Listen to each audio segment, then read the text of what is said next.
We're a repository of plants, of tropical plants, spices and herbs, which is all set in a beautiful natural landscape, which tells the historical spice trade story of Penang and Southeast Asia, whilst being a place of rest and for community, for arts, culture, education and wellness. So that's, in a nutshell, that's how I would see the Spice Garden.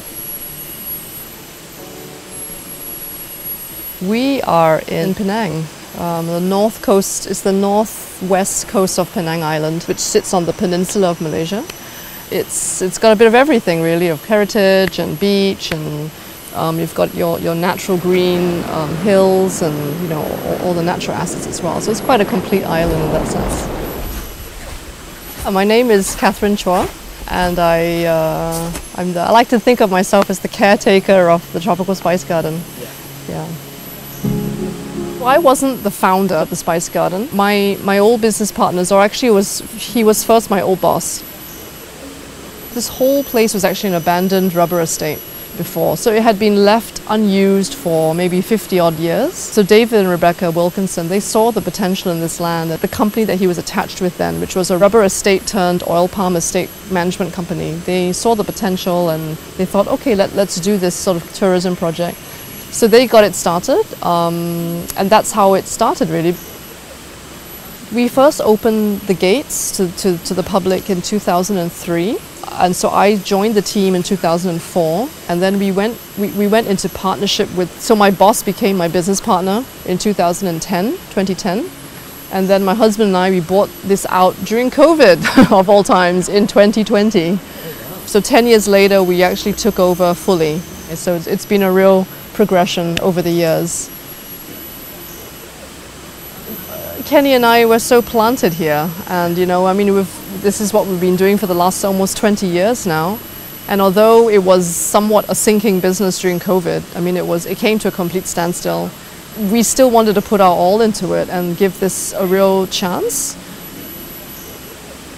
The opportunity I see at the Spice Gardens is vast, and I think that COVID began to open that for me. Just realizing that sort of putting all your eggs in one basket of tourism was a very dangerous model and a very unsustainable model and a very unresilient model. So I think one of the main pivots for me was pivoting to see this as a space for the community, for locals, and figuring out how to make this appeal to our neighbours, immediate neighbours, was my biggest challenge over the last couple of years. But I think we're onto something, and I think therein lies a lot of opportunity. We called it Hati dan Bumi, which basically means, for me it was heart and soil and heart and earth. So it's just returning to what we have here, which is very simple. It's the ground that produces and gives life. And I think for so much of my journey here at the Spice Gardens, I removed myself a lot from that. I was the business development, I was doing all the meetings and the tourism meetings, but I realized that my role was really to be the caretaker and to really understand this place better. So we realized also that, okay, the locals, it's a little bit different. The tourists, this is very new for them. It's tropical environment, very new. So they're quite happy to wander around and feel like, this is great. But for the local, because we've grown up in this environment, they needed more. And how we executed was through our Spice Fam program. So Spice Fam was our membership program where we put it up very affordable. It's 25 ringgit a month, works like a Netflix subscription. So you can cancel any time without any penalty. And 25 ringgit gives you access to the gardens every day if you want. And we started to produce very interesting content for our visitors. Workshops and events and performances and all sorts of things. And that's kept going to justify their membership fee, really.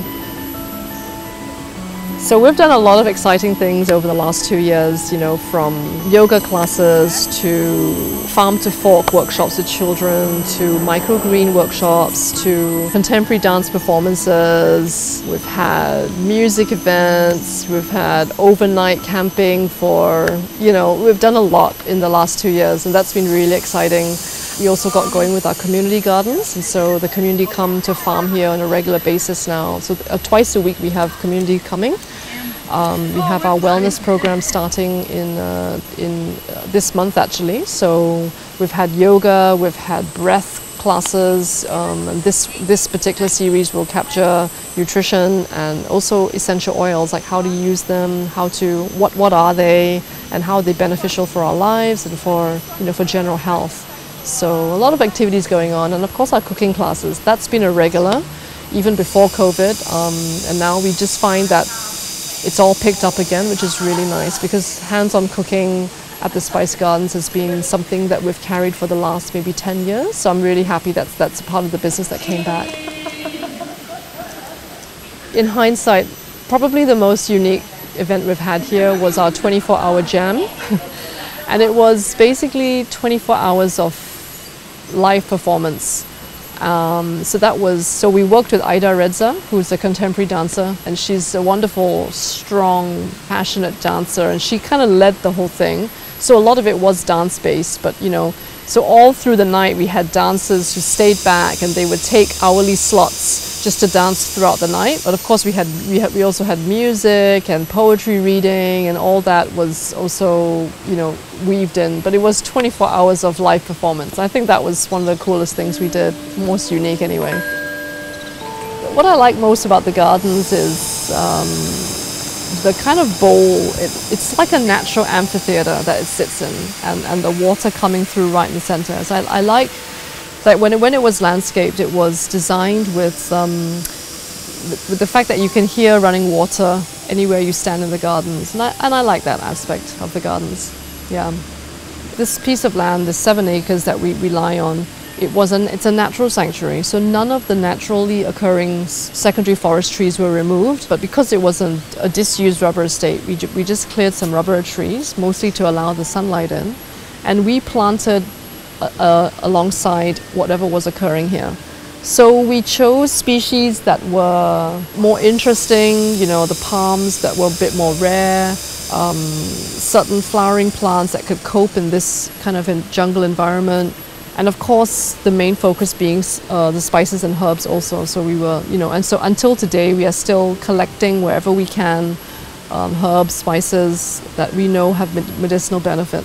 The philosophy of planting here is really allow what grows well to do well. You know, sometimes we've tried with a certain species, for example, the slipper orchid, which grows endemically on Penang Hill. It just can't seem to do very well here. So even though we keep planting and planting, it keeps dying. So, you know, the space will tell you what does well here. And so you allow that to grow, and rather than forcing it to try to do something, because we are a small team as well. So it's not like we're fitted with loads of gardeners, you know, so we have to be realistic with what we can handle also. But yeah, so in that sense, it's quite permaculture in that sense. It's allowing and working with the land and what's suitable to the land, and putting aside our own desires, like I want this to grow and I want this to flower. Sometimes it just doesn't happen that way. Yeah. The biggest challenge for me to run the Spice Gardens is, quite honestly, it's the people. Not because I have bad people, but because this project is so personal. It's not easy to find people, a whole team, who think like you and who are committed in the same way as you. Understandably, you know, they're staff, and staff come and go. You know, no one stays forever, right? And I think that whole trying to onboard them, I may not do a very good job, I don't know, but just onboarding them to the philosophy and the style and the culture, and then keeping them is a challenge. Like, you know, you have great staff, and then for whatever reason they leave, and you got to start the whole process all over again. Honestly, it would be the team and kind of building that. If I could change anything about the way I started the business, I think it would be firstly securing the land for more long term. You know, sadly, we don't own this land that we sit on currently, so you know it's always at the back of my mind, and it's always something that we have to navigate carefully and well in order to, you know, because it is such a beautiful piece of land. We want to stay here for as long as we can. Secondly, I would have been more mindful of the local community from an earlier start and not just race off with the tourism business. And I think some of that would have been looking at even food security issues and to grow edibles from an earlier stage. And so I think those are some of the things that I would have done differently earlier. Yeah. For the next 5 years for me, I really wanted to go down that route of wellness. And I think, so for me, health and wellness is something of utmost importance. And I just see this space, you know, not just because of the environment we're in, you know, scientifically just being in a green space, you know, you talk about forest bathing and, you know, studies, so many studies have shown children in nature grow up to be they're more intelligent, they're more healthy, they're more creative. You know, there's so many studies based on that. I mean, let alone what is it doing for us as an adult? You know, even as we breathe in air in the forest, you know, it's healing us. It's so important for our health. But it's also just what we grow here. You know, we started off as a spice garden, and so much of it's like a natural treasure chest. It's a medicine chest. It's what our ancestors, our far ancestors, they would know this ancient knowledge of what to eat to heal you for all sorts of disease and sicknesses. And I think it's really a return to that knowledge that I'm interested in. So you know, we started on that journey just by doing our own internal research, and we share our knowledge on our guided tours to customers. But I feel like over the next 5 years, I want to take that a step further.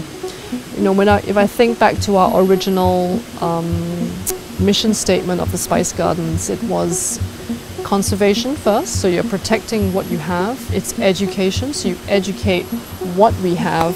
And the last part was research. And I think that's slowly the kind of angle I want to get into, is to really not just tell people, okay, well, this herb is great for diabetes or whatever, but it's actually to start to make that a reality, whether through, you know, through herbal medicines or through, you know, tying up with research centers, or to really actively grow herbs for wellness in a more serious way. I think that's an angle that I'm very interested in and hope to pursue for the next 5 years. Yeah. My hope for the Spice Gardens is that we continue to be a green lung for the community here, both locally as well as those travelers that come through. It's a reminder that we need to hold on to these natural treasures. You know, honestly, I don't feel like we've done too much. The forest has provided, you know, we are just helping to make the pathways accessible so that people can enter and access the forest, right? Big revelation for me was that this project has to be sustainable for me at a personal level as well. That includes my family. And so where I used to compartmentalize everything, you know, it all sort of comes together now.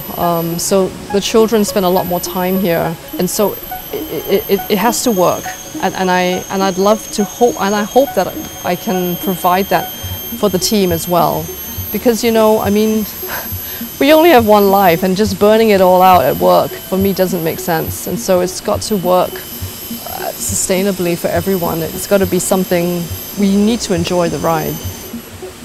Just living in harmony and balance, those are things that make me happy. Just a balance of life coming together with all the different hats that you wear, but they all come together in one peaceful, harmonious whole, rather than a segmented, frenetic, crazy, you know, dashing, yeah, but it's just that kind of living in harmony with nature, with people, and with yourself, yeah.